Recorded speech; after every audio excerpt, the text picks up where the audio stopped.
Seigneur, ta parole est grande, elle demeure à jamais. Ta parole est infaillible, rien ne peut la supprimer. Bienvenue, chers téléspectateurs. Nous accueillons tous nos téléspectateurs de partout dans le monde à un nouvel épisode de ce programme d'études bibliques quotidien Toute la Bible. Nous continuons notre étude du livre de la Genèse. Nous avons conclu l'épisode précédent avec l'expulsion de l'homme hors du jardin d'Éden. Le Seigneur avait barré le chemin vers l'arbre de la vie avec une épée flamboyante pour arrêter quiconque de s'approcher. C'est comme s'il y avait un panneau sur la route interdit de s'approcher jusqu'à ce que le Christ vienne sur la croix. Et ici, avec la mort du Christ sur la croix, le rideau du temple s'est déchiré et le chemin a été ouvert pour que nous puissions rester en permanence dans la présence de Dieu. Aujourd'hui, nous allons parler de deux personnes bien connues. Ce sont Caïn et Abel, et chacun d'eux représente une façon d'approcher Dieu. Chacun d'eux enseigne une façon d'approcher Dieu, une école refusée et une école acceptée, et nous allons apprendre les détails dans ces deux écoles dans notre épisode d'aujourd'hui. Alors ouvrez vos Bibles à la Genèse chapitre 4 et prenez des notes. Si vous avez des questions, vous pouvez nous les envoyer et par la grâce de Dieu, nous essayerons d'y répondre. Au début, j'accueille mon invité, le serviteur de Dieu, frère Youssef Riyad. Bienvenue, frère Youssef. Frère On est vraiment honorés. Que Dieu vous bénisse. Nous accueillons aussi notre audience. Soyez les bienvenus. Frère Youssef, que représente pour nous le chapitre 4 du livre de la Genèse? Vous avez vous-même déjà mentionné deux méthodes, et c'est peut-être le meilleur titre à donner à ce chapitre. Deux méthodes pour approcher Dieu. La religion est présente dans les hommes, présente dans leur conscience et dans leurs pensées. Mais malheureusement, pas tout le monde nécessairement s'améliore ou prend la bonne direction. Il y a des personnes qui s'égarent. Et bien sûr, quand nous nous égarons, nous n'arrivons pas. En effet, merci. Je vais lire quelques versets et je vous poserai une question. Allez-y. Adam eut des relations conjugales avec sa femme Ève, et elle tomba enceinte et mit au monde Caïn. Elle dit « J'ai donné vie à un homme avec l'aide de l'Éternel. » Elle mit encore au monde le frère de Caïn, Abel. Abel fut berger et Caïn fut cultivateur. Au bout de quelque temps, Caïn fit une offrande des produits de la terre à l'Éternel de son côté. Abel en fit une des premiers-nés de son troupeau et de leur graisse. L'Éternel porta un regard favorable sur Abel et sur son offrande, mais pas sur Caïn et sur son offrande. Caïn fut très irrité et il arbora un air sombre. L'Éternel dit à Caïn, « Pourquoi es-tu irrité et pourquoi arbores-tu un air sombre ? Certainement, si tu agis bien, tu te relèveras.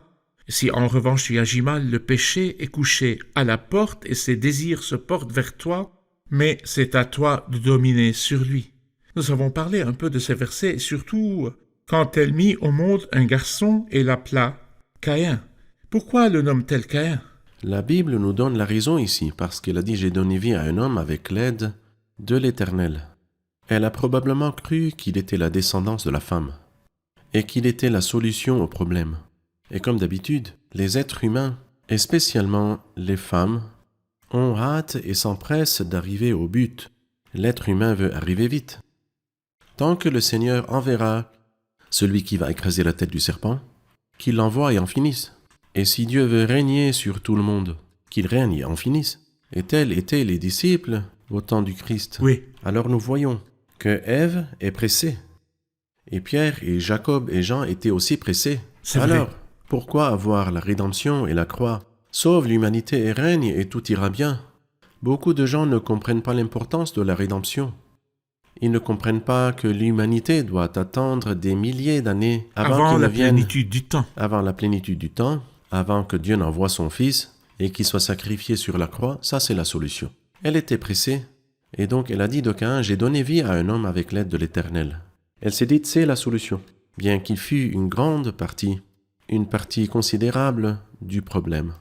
Elle dit de lui un homme, et elle a cru qu'il était la solution, la descendance de la femme. C'est vrai. Qui est la seule personne qui mérite d'être appelée un homme? Qui est-il, frère Le Youssef? Seigneur Jésus-Christ. Où a-t-il été décrit comme étant l'homme? Voici un homme dont le nom est Germe. Parfait. L'homme qui est dans le conseil de Dieu, l'homme qui est dans la compagnie de Dieu. Épée, réveille-toi contre l'homme qui est mon compagnon. C'est pourquoi dans le psaume 1, il nous dit « Heureux Heureux l'homme », l'homme ». c'est vrai. Il est l'homme juste, il est l'homme C'est parfait, vrai. il est l'homme qui souffre sur la C'est croix. vrai. Il est l'homme qui jugera tout le monde avec justice bientôt. Il est parfaitement l'homme de conseil. Oui. Elle a cru que Caïn est l'homme, mais Caïn l'a déçu, et après cela, Caïn a grandi et il voulait se rapprocher de Dieu, mais aussi Abel voulait se rapprocher de Dieu. Donnez-nous une idée de Caïn et Abel et le caractère de chacun d'eux avant leurs offrandes. C'est-à-dire, avant de parler des offrandes, quand elle a eu le deuxième fils, après Caïn, elle l'appela Abel. Pourquoi? Parce qu'elle a été déçue par le premier. Et donc elle l'a nommé Abel, qui signifie la vapeur. Mon espoir s'est évaporé. Mon espoir s'est évaporé. J'avais beaucoup d'espoir dans ce fils, mais j'ai été déçu. Et beaucoup de personnes dont le cœur a été brisé, soit à cause de la mort d'un fils vertueux, ou à cause de la vie d'un fils ingrat. Et en effet, Caïn a tué son frère vertueux. Et il a brisé le cœur d'Ève, et il est resté en vie, donc il a aussi brisé son cœur. Parce qu'il était ingrat et s'est rebellé contre Dieu, et il a fui la présence de Dieu, et elle l'a peut-être pas vu jusqu'à sa mort. Et ceci est le fruit de ce qu'il a planté. Ce sont C'est les vrai. conséquences C'est du vrai. péché. Les deux se rapprocheront de Dieu. Oui. L'un d'eux est un berger, et l'autre, Caïn, est un homme qui cultive la terre et prend de son fruit, et chacun d'eux voulait se rapprocher de Dieu. Caïn a présenté les fruits de la terre sur l'autel devant Dieu, Oui. tandis qu'Abel a présenté les premiers-nés de son troupeau et leur graisse. Parlez-nous de ces deux offrandes. C'est-à-dire, nous pouvons y voir deux méthodes d'approcher Dieu et qui nous rappellent ce qui vient dans l'évangile de Luc, dans de nombreux chapitres, et peut-être le plus connu, c'est Luc 18. Deux hommes montèrent au temple pour prier. Les deux aimaient prier, c'est bien. Et les deux sont allés au temple, c'est bien. Mais l'un était un pharisien, l'autre collecteur d'impôts. Le pharisien agit exactement comme Caïn. « Ô Dieu, je te remercie de ce que je ne suis pas comme les autres hommes, je suis parfait et merveilleux. » Le collecteur d'impôts, en revanche, a fait comme Abel. Il n'osait même pas lever les yeux vers le ciel. Il frappait sa poitrine et dit « Ô Dieu, aie pitié de moi, je suis un pécheur. » Le collecteur d'impôts est justifié. Mais le pharisien ne l'a pas été. Dieu n'a pas porté un regard favorable sur l'offrande de Caïn, mais il a porté un regard favorable sur l'offrande d'Abel. Et le Christ lui-même l'a cité et a témoigné de lui dans l'évangile de Matthieu 23. Abel le juste ou Abel le vertueux. Et dans Hébreu, il nous dit qu'il a été justifié par la foi. Et donc, il y a deux méthodes pour se rapprocher de Dieu. Je vais les nommer, la méthode de la foi et la méthode de l'approbation. Caïn voulait l'approbation en niant qu'il avait hérité du péché. Et en fait, aujourd'hui, frère Ayad, beaucoup de théologiens nient l'héritage du péché. Correct. Adam a péché, oui, je suis d'accord, il a péché. Mais moi, je suis merveilleux. Je suis né neutre et je n'ai pas commis de péché. Et donc, il nie. Et tu sais, c'est de cela que Jude parle dans le verset 11, « Malheur à eux ». Pas parce qu'ils ont inventé la voie de Caïn, mais parce qu'ils ont suivi la voie de Caïn. C'est-à-dire qu'ils sont nés, ils ont trouvé la voie, ils ont choisi la voie de Caïn. Et non pas la voie de la foi que Abel a choisie. La Bible dit « Je savais que tu te comporterais en traître et qu'on T'appellerais t'appellerait rebelle de rebelle naissance. de C'est naissance. » L'homme a hérité le péché et il est né avec une nature déchue et le péché est en lui et c'est pourquoi il C'est pêche. vrai. Il est pécheur non parce qu'il pêche, mais il pêche parce qu'il est un pécheur. Pécheur, La c'est graine vrai. du péché est en lui. Nous ferons une pause et nous reviendrons avec une question.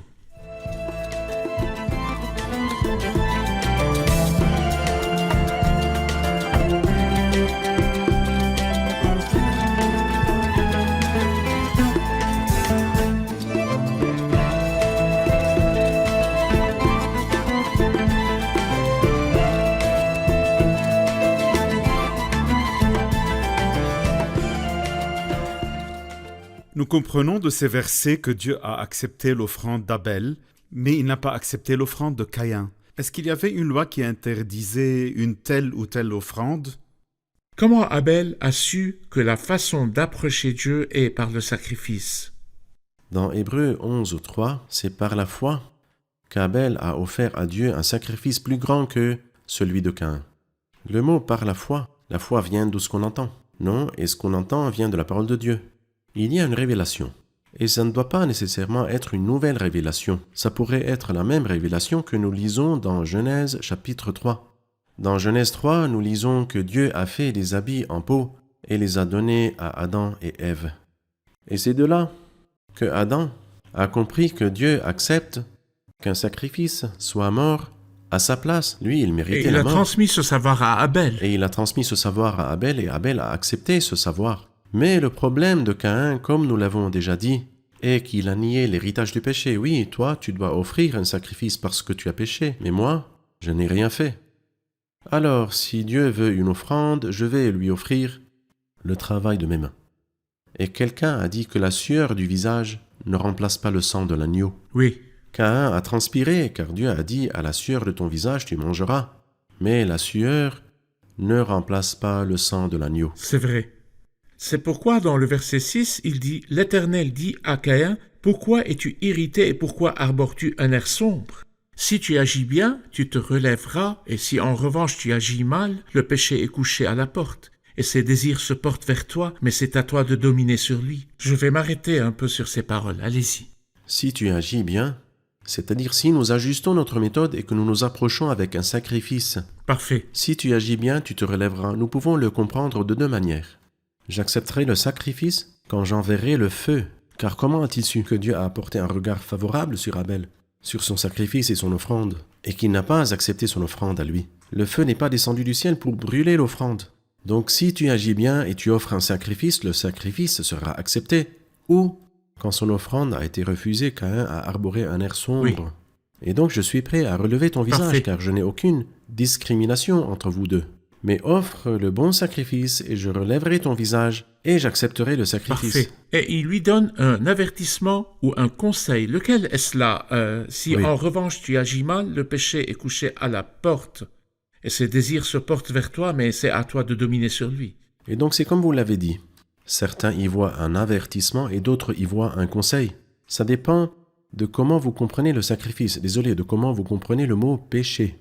Parce que dans la langue hébreuse, il y a un mot qui peut être traduit de trois façons. Qui est? Qui est ce qui est traduit comme péché, Oui. peut être traduit comme sacrifice du péché, ou bien comme punition du D'accord. péché. Donc trois façons de traduire. C'est pour ça que la traduction ici est « le péché est à la porte ». Et je crois que cette traduction ici est précise, car le mot « sacrifice du péché » n'est pas une traduction exacte, puisque avant la loi, il n'y avait pas de sacrifice du Oui, péché, oui. car tous les sacrifices étaient brûlés. Et donc nous lisons que Noé a offert des holocaustes, et Job a offert des holocaustes. Et puis, offre ton fils en holocauste à Abraham. Toutes les offrandes étaient en holocauste, mais le sacrifice du péché a commencé après la connaissance du Oui. péché, après la loi. En effet. Probablement, si tu agis bien, tu te relèveras, et si tu agis mal, alors le péché est à la porte, et c'est le péché de l'assassinat d'Abel. Et c'est un avertissement. Ça veut dire non seulement je ne relèverai plus ton visage, mais toi, tu vas commettre un crime horrible. Tu seras le premier meurtrier dans toute l'histoire de l'humanité. Donc fais attention. Malheureusement, il n'a pas écouté, et c'est ce qui s'est passé Oui. dans le verset Et j'aime suivant. bien cette explication, parce qu'il lui dit, si tu agis bien, tu te relèveras. Il dit que s'il agit bien, il acceptera le sacrifice. Et s'il agit mal, il ne voudra pas de son sacrifice, mais il y a un châtiment C'est vrai. ou des conséquences danger, un négatives mal. dans le refus de ce C'est vrai. sacrifice. Parfait. Après cela, au verset 8, frère Youssef, Oui. une grande catastrophe. Un meurtre abominable. Un frère qui tue son frère. Comment et pourquoi? Je voudrais dire que je pense à une phrase qu'a dite l'apôtre Jean. Tu sais, s'il avait dit qu'il l'avait tué, c'est bon. Et ici, il dit qu'il le tua, en effet. Mais dans la première épître de Il Jean, l'a abattu. il l'a abattu. C'est-à-dire, il s'est levé sur lui. Il avait un couteau. En effet, Et- si c'était un couteau, cela finirait vite. En ce temps, ils utilisaient des pierres, Oui, le silex. oui. Et donc, Imagine-toi vous alors. pouvez imaginer, 15 ça a dû minutes, prendre 30 du minutes, mon Dieu. C'est horrible. Et c'est un frère qui tue son frère. Et on dit que dans le passé, la vie était belle. Mais quand la vie était-elle belle? Le premier frère a tué son frère. C'est-à-dire, où est la beauté de la vie ici? Le péché est apparu dans Genèse 3, et il a séparé l'homme de Dieu. Et puis le péché l'a aussi séparé de l'homme, son frère. Et donc le péché n'a pas seulement détruit ma relation avec Dieu, mais aussi ma relation avec mon frère. Mon frère. Mais c'est étrange qu'il soit religieux. Non, c'est pas Ce étrange. qui est étrange est que Caïn est un homme qui voulait s'approcher de Dieu, être religieux, et Je ne il trouve tue. pas. Est-ce Je qu'il ne y a une trouve pas que relation C'est étrange du tout. Est-ce qu'il y a une relation entre la religion Oui, et le c'est une meurtre? relation forte et tenace. Comme Oui. quoi? Le premier crime, à cause de la religion. Le crime le plus horrible avait une cause religieuse. Les crimes les plus connus dans l'histoire ont des causes religieuses. Je pense que Le premier crime est clair. Mais le crime le plus horrible, le meurtre du Christ. À pourquoi cause de la l'ont-ils tué? religion. Exactement. Donc, ce ne sont pas les gouverneurs qui voulaient tuer le Christ, ni Pilate, ni Hérode, Mais les pas prêtres. du tout. Mais les prêtres, comme s'ils disaient c'est soit nous, soit lui. Nous ne pouvons pas vivre ensemble. Judas, désolé, Pilate n'avait pas ce problème. Il a essayé de le sauver. Et même Hérode, avec toute sa corruption et son impureté, il n'avait pas ce problème. Il a essayé de le sauver. Mais ceux qui se sont levés contre lui, si tu le laisses partir, tu es un ennemi à César. Nous avons une façon d'arriver, nous avons le pouvoir de menacer ta position. L'homme n'a pas tenu. Et même Saul s'est décrit comme un religieux. Et il portait sa propre justice ou la justice religieuse, la robe de la religiosité apparente, et il a dit « Je persécutais l'Église de Dieu ». Il était créatif dans les méthodes d'humilier les gens et de tuer les gens. Et même maintenant, des gens sont tués, des gens sont brûlés, des crimes sont commis au nom de la religion et nous ne pouvons pas différencier entre les meurtriers et les gens religieux. Quelqu'un pourrait entrer pour prier, ensuite brûler le bâtiment, ou pourrait entrer pour prier, ensuite tuer. La religiosité mène au meurtre. Le 21e siècle, il est horrifiant. La quantité de meurtres à cause de la religion est énorme. Exactement. Terrifiante. Il se jeta sur son frère et le tua. Et le résultat est que Dieu est intervenu et il lui dit quelque chose. Qu'a-t-il dit, frère Youssef? Il le dirige comme il a fait avec son père. Où est Abel? Bien sûr, Dieu savait où était Adam quand il lui a demandé où es-tu. Et il savait où est Abel. Mais il le dirige pour qu'il confesse, comme il a fait avec Adam. Bien que Adam ait jeté le blâme sur Ève, à la fin il a dit « j'en ai mangé ». Et Ève a dit que le serpent l'a trompée, mais elle dit « j'en ai mangé ». Elle a confessé. Donc, nous voyons que c'est une conduite absolument mauvaise, impolie. Oui. Vous voyez, il dit « je ne sais pas ». Et il a aussi dit à Dieu « suis-je le gardien de mon frère? M'as-tu créé juste pour le garder ou juste pour le suivre partout ?» Oh, Le péché est incroyable. très mauvais. Le péché est horrible, Oui. horrible. Il a détruit sa moralité. Il a détruit sa moralité. Il a tué son frère, il se moque Voici de le Dieu. religieux. C'est le premier religieux dans le monde. C'est-à-dire quand il nous dit que les deux ont fait des offrandes, Abel n'était pas le premier. Et quand il nous dit que deux sont allés au temple, le collecteur d'impôts n'était pas le premier. Les premiers à aller au temple et à offrir des sacrifices sont les meurtriers. Qui ressemble aux tombes blanchies. C'est pourquoi il lui dit Dieu dit alors, qu'as-tu fait? Le sang de ton frère crie de la terre jusqu'à moi. Désormais tu es maudit, chassé loin du sol qui s'est entrouvert pour boire le sang de ton frère versé par ta main. Quand tu cultiveras le sol, il ne te donnera plus toutes ses ressources. Tu seras errant et vagabond sur la terre. Il y a eu un jugement et un châtiment vrai. qui ont Oui. été posés sur Caïn à cause de ce péché énorme, et il a été chassé et est devenu un vagabond. Parlez-nous de cela, le résultat final de toute personne qui a une religiosité apparente. C'est-à-dire, ici il dit « tu es maudit de la terre ». Remarquez que lorsque Dieu a parlé à Adam, il n'a pas dit « tu seras maudit », mais la terre sera maudite à cause de toi. Ici avec Caïn, la terre maudite maudira Caïn. Toi, tu es maudit de la terre qui a ouvert sa bouche pour boire le sang de ton frère. Ces crimes où le sang est versé sont des crimes horribles. Et ne sont pas oubliés avec le Et temps. ne sont pas oubliés avec le temps, et Dieu les condamne. Et nous verrons ceci dans Genèse chapitre 9, car Dieu ne tolère pas les Dieu crimes. demande le sang. Il demande le sang. Et puis, aussi, le meurtrier lui-même est victime de sa conscience, de son Oui. imagination. Vous vous Oui. souvenez quand Hérode, le méchant, l'immonde, il a coupé la tête de Jean-Baptiste, et un peu plus tard, il a entendu parler du Christ. Qu'a-t-il dit à ces hommes? Il a dit c'est Jean-Baptiste, mais Jean-Baptiste, c'est toi qui l'as tué. Ça, c'est Jean-Baptiste que moi-même j'ai fait décapiter. Il est ressuscité et c'est pourquoi il a le pouvoir de faire des miracles. Il ne peut pas oublier l'ombre de Jean-Baptiste. Je crois que lorsque le plat a été apporté avec la tête de Jean-Baptiste à la fille méchante, cette pensée n'a jamais quitté la pensée d'Hérode, Oui. peut-être pendant des mois ou des années ou jusqu'à sa mort. Pilate non plus. Je Pilate crois non que plus. durant toute sa vie, Oui, l'image de la crucifixion de Christ n'a jamais quitté sa pensée. et il est dit qu'à la fin, Pilate s'est suicidé. Oui, exactement. Nous ferons une pause et nous reviendrons pour une question.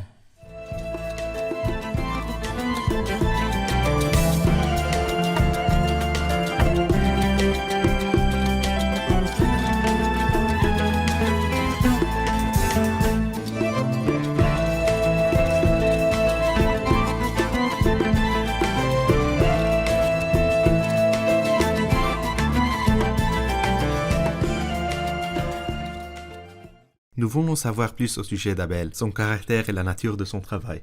Nous nous sommes beaucoup concentrés sur Caïn le meurtrier, mais il y a beaucoup à apprendre du caractère d'Abel. Il était un homme respectable. Parlez-nous du caractère d'Abel comme berger.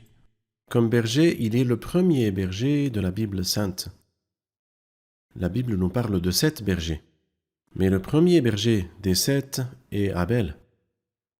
Et puis dans le même livre de la Genèse, nous rencontrons Jacob, un berger très respectable. Quand nous arrivons à sa vie, nous verrons que cet homme-là était un berger véritable, dans tout le sens du mot. Joseph, dans le chapitre 37, il est dit qu'il était berger. Moïse était un berger bien connu. Et David, un berger. Ensuite, numéro 6, Amos, berger. Et puis quand on arrive au 7e, c'est... Je suis le bon berger. Oh mon Dieu, Jean le berger 10. des bergers. Et il Oui. y a une grande différence entre le berger Abel et le berger qui est le Christ. Oui.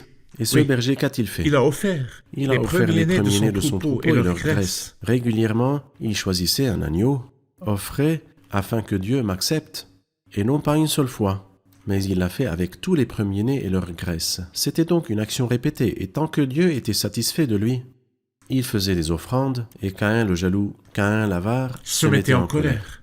Et lorsque le bon berger est venu, lui, il n'a pas offert de mouton comme sacrifice. Il s'est sacrifié lui-même. Magnifique. Le berger. Avez-vous entendu parler d'un berger qui se sacrifie pour son troupeau? Quelqu'un a dit le troupeau se sacrifie pour le berger. Oui, Mais un berger s'est sacrifié pour le troupeau. Et c'est le bon berger. Et le bon berger se sacrifie lui-même pour son troupeau. en effet, le bon berger se sacrifie pour son troupeau. Parfait. Parlez-nous, frère Youssef, de l'offrande d'Abel. La Bible dit, Abel fit une offrande des premiers-nés de son troupeau et de leur graisse. Les premiers-nés et leur graisse. Qu'est-ce que Magnifique. ça C'est signifie? magnifique. Comme on l'a dit, le premier sacrifice était dans la Genèse 3. Dieu a donné à Adam et sa femme des habits en peau. Et c'était le premier sacrifice. Et Abel a compris. Quand son père lui a parlé, il a compris que la méthode de Dieu était d'offrir un mouton comme sacrifice pour sauver celui qui l'offre. Exactement. Qu'a-t-il répondu? Ici, nous voyons que la lumière du sacrifice ou la lumière de la révélation augmente. Oui, et durant toute notre étude de la Bible, nous voyons la lumière. Le sentier des justes ressemble à la lumière de l'aube, son éclat grandit jusqu'au milieu du jour, En effet. jusqu'à l'arrivée du Christ. Oui. Et avant d'arriver au Christ, ce mouton qui est sacrifié, il est quoi? Les premiers-nés de son troupeau et leur graisse. C'est le meilleur que Abel pouvait offrir. Il n'offrait pas le surplus, il offrait ce qu'il avait de meilleur. Quand nous arrivons au dernier livre de l'Ancien Testament, Dieu reproche à son peuple de sacrifier les aveugles, de sacrifier les malades. Ce qui ne pouvait pas être vendu était sacrifié à Dieu. Par contre là, Abel, le respectable, que sacrifie-t-il? Les premiers-nés de son troupeau et leur graisse. Et ensuite, c'est encore plus clair. Quand nous arrivons à Noé, nous voyons alors que Noé sacrifie les animaux purs. Il y avait des animaux purs et d'autres impurs. Et qu'est-ce qu'on doit présenter à Dieu? Est-ce qu'on sacrifie l'impur? Il doit être pur. Et cela devient encore plus clair dans Genèse chapitre 8. Quand nous arrivons à la Genèse 22, c'est magnifique, c'est très beau. Le sacrifice est un homme. Un homme? Le sacrifice devrait être un mouton. Mais le sacrifice est aussi un homme. Et cet homme est en relation avec celui qui le sacrifie d'une relation d'un fils unique et bien-aimé. C'est quoi ça? C'est quoi? C'est ce qui arrivera dans la plénitude du temps, que Dieu sacrifiera un homme. Mais cet homme sera en relation avec le Père, il sera le Fils unique Oui, et le bien-aimé. oui. Et quand nous lirons plus loin, nous lirons sur le sang. Le sang, dans le livre de la Genèse, demande la vengeance. Que ce soit le sang de Abel, jusqu'à arriver au sang de Joseph. Oui, Voici son sang est sur nous. Mais par contre, le sang, dans le livre de l'Exode, demande le pardon. oui. Il n'y a plus, sans le sang, il n'y aura pas de pardon. Et cela devient de plus en plus clair.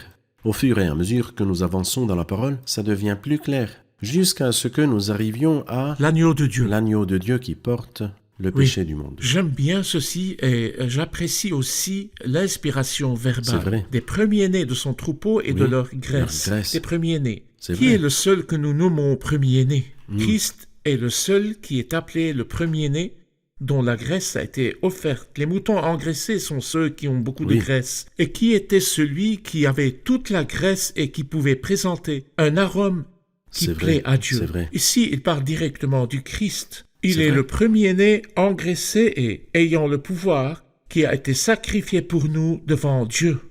En effet, nous avons un exemple très clair de la personne C'est vrai, du Christ. c'est vrai. Et nous nous souvenons que la révélation du sacrifice s'est faite d'une manière progressive, que le sacrifice ici est celui d'un homme, mais dans Exode 12, il suffira à une C'est maison. vrai. Mais après, nous saurons qu'il suffira Toute pour la toute nation. la nation, jusqu'à arriver à l'agneau de Dieu qui portera le péché du monde. Le Parfait. péché du monde. Parfait. Nous lisons C'est le vrai. livre de Dieu et la Sainte Bible est un livre de sacrifice. Merci, Que frère Dieu vous Youssef. bénisse. Que Dieu vous bénisse. Nous allons réviser l'épisode. Qu'avons-nous appris de notre épisode d'aujourd'hui? Nous avons appris que le premier berger mentionné dans la Bible est Abel et qu'il a fait une offrande des premiers-nés de son troupeau et de leur graisse. Nous le comparons à Jésus qui est le bon berger et qui s'est sacrifié pour le troupeau. Et c'est la première fois que nous avons un berger qui se sacrifie pour le troupeau. Magnifique, gloire à lui. En vérité, frère Ayad, en écoutant cet épisode, j'espère que tous nos chers téléspectateurs choisissent la voie établie par Dieu, et non leur propre voie, et la voie établie par Dieu est celle du rapprochement à travers le sacrifice. Malheureusement, Ève a cru que Caïn est l'homme dont Dieu a prophétisé, qu'il écrasera la tête du serpent. Toutefois, ce n'était pas lui. C'était l'homme que la Bible appelle l'homme dont le nom est Germe, le Seigneur Jésus-Christ. Merci, que Dieu vous bénisse. Merci, frère Youssef, que Dieu vous bénisse. Chers téléspectateurs, je laisse avec vous maintenant la voie établie par Dieu pour s'approcher de lui. Il n'y a pas d'autre voie que celle-ci, et elle est le Christ. Et le Christ est le grand sacrifice sur la croix. Et sans s'appuyer sur le sacrifice du Christ comme voie pour s'approcher de Dieu, toutes les voies sont bloquées si vous voulez vous approcher de Dieu. Il n'y a qu'une seule voie, et c'est le Christ et le Christ crucifié.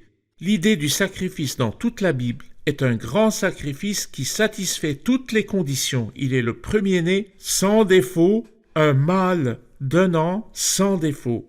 Il était sur la croix comme le plus grand sacrifice. Chers téléspectateurs, ne commettez pas la même erreur que Caïn. Tous ceux qui ont pris la voie de Caïn n'ont pas réussi. Pas une personne n'a réussi de s'approcher de Dieu en suivant la méthode de Caïn. Et quelle est la méthode de Caïn? De dépendre de l'autosuffisance, de prendre d'autres voies pour s'approcher de Dieu et de s'accrocher à la religiosité apparente. Mais la voie du sacrifice et de dépendre du sacrifice du Christ est la voie prise par Abel et tous les saints à travers les âges. Et j'espère que vous penserez sagement à ce que vous faites maintenant, car cela détermine votre avenir éternel. Et si vous prenez la mauvaise voie, vous ne trouverez jamais d'autre chemin pour arriver à Dieu. Nous nous reverrons dans le prochain épisode et que Dieu soit avec vous.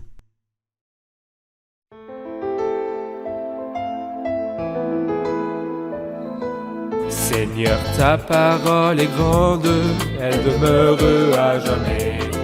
Ta parole est infaillible, rien ne peut la supprimer.